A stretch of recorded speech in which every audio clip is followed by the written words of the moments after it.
Hello guys, pag-usapan lang natin ang breaking news. May pasabog nga naman kasi ang bali-balita. Si Alora na nga lang nagtsatsaga sa kanya. Grabe mga netizens kay Kat. Grabe nga naman itong bali-balita ngayon na pinag-uusapan. Patindi ng patindi umano ang pangbabatikos nila kay Catherine Bernardo. Natuluyan nga naman kasing lumisan sa Pilipinas para makapagpahinga. Siyempre, lagi nga naman kasing issue si Catherine Bernardo ngayon. Lalong-lalo na kung sakasakali pa ang kanyang natitirang beshi na nasa Australia ay kumontra din. Ano ba ang sinasabi ng karamihan? Baka daw friendship over natin sa girl na nasa Australia. Ayon kasi sa karamihan. Kita nyo naman, no? Kahit ang ibang mga friend ni Catherine Bernardo ay nadadamay umano sa issue ni na Catherine Bernardo at Mayor Mark Alcala. Lalong-lalo na siyempre ang pamilyang Bernardo. Siyempre alam nyo naman siguro, si Catherine Bernardo wala nang kakampi. Kasi ang tanging kakampi ni Catherine Bernardo ngayon ang kanyang sarili, lalong-lalo na ang mga taong pinagkakatiwalaan niya ngayon.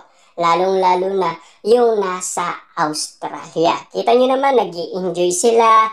Mukha naman talagang press na press pa rin ang kagandaan nilang dalawa. Makikita sa mukha ni Catherine Bernardo. Kahit nakasalamin, kitang-kita pa rin natin sa kanyang mga mata ang kalungkutan na nararamdaman niya. Kasi kahit na ang kanyang pamilya ay kontra umano sa lahat ng kanyang desisyon.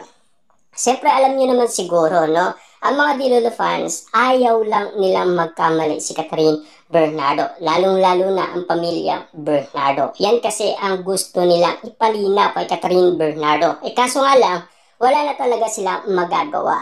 Ang tanging iling na lang nila, hintayin na lang natin ang resulta magaganap.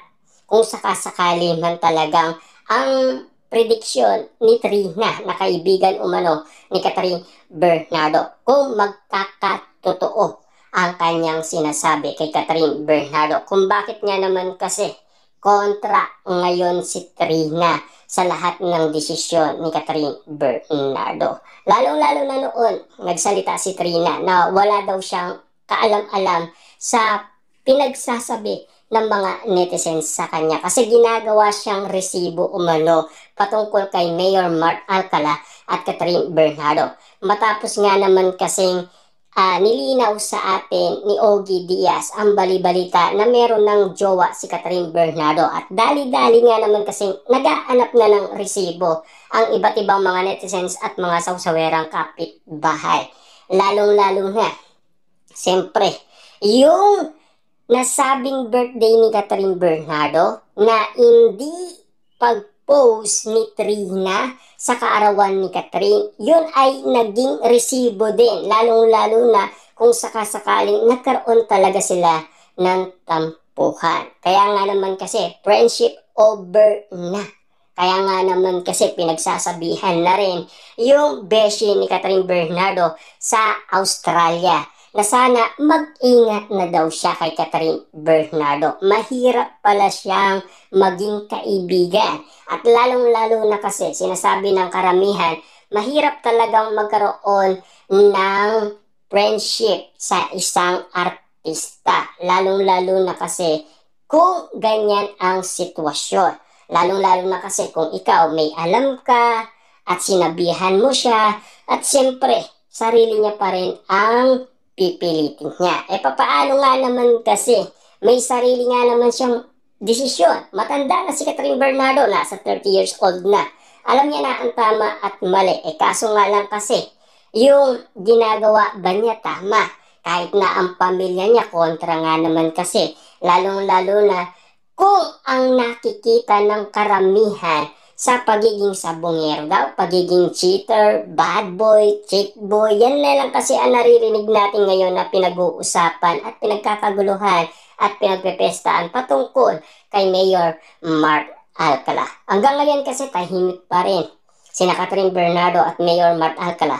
Hanggang ngayon kasi deadma pa rin sila. Pero pinag-uusapan na wala pa daw closure ang relationship ni Catherine Bernardo at Mayor Mark Alcala. Kaya tahimik pa rin sila. Siyempre hindi naman magsasalita kung wala pa talagang closure ang dalawa. Kung lalo-lalo na kung hindi pa sinasagot talaga ni Catherine Bernardo. Diba? Kasi alam niyo naman siguro, bigatin si Catherine Bernardo, isang superstar at kilalang kilala sa Pilipinas maging sa ibang bansa. Pinaghirapan yata ni Catherine Bernardo ang kanyang title, di ba?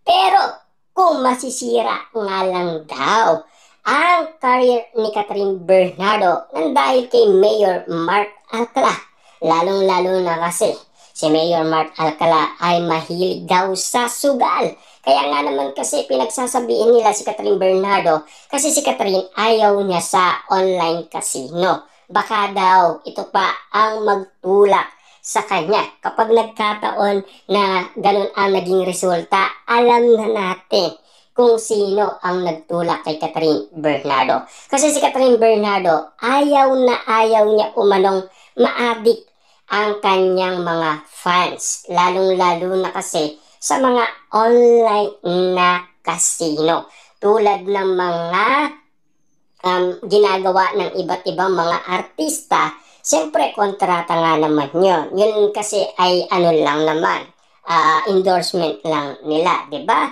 Siyempre doon din sila kumikita, di ba? Dahil sa ads lang naman na lumalabas sa iba't ibang social media, sa television, or kung saan-saan man. Kaya nga naman kasi sa ganitong sitwasyon na pinag-uusapan ngayon, napakatindi nga naman kasi ng paniniwala ng karamihan. Dahil sa lumitaw na sina Catherine Bernardo at Mayor Mark Alcala sa NAIA. Lalong-lalo na napapag-usapan na nagkaroon na daw ng date sina Catherine Bernardo at Mayor Mark Alcala sa Australia, maging sa Pilipinas nga, meron din di ba? Kasi pinag-uusapan, 2 beses nang spotted sa BGC si Catherine Bernardo at Mayor Mark Alcala sa Japanese restaurant, lalong-lalo na sa AB Clinic. Yan kasi ang mga dapat nating alamin, lalong-lalo na dapat magkaroon tayo ng resibo at ebidensya.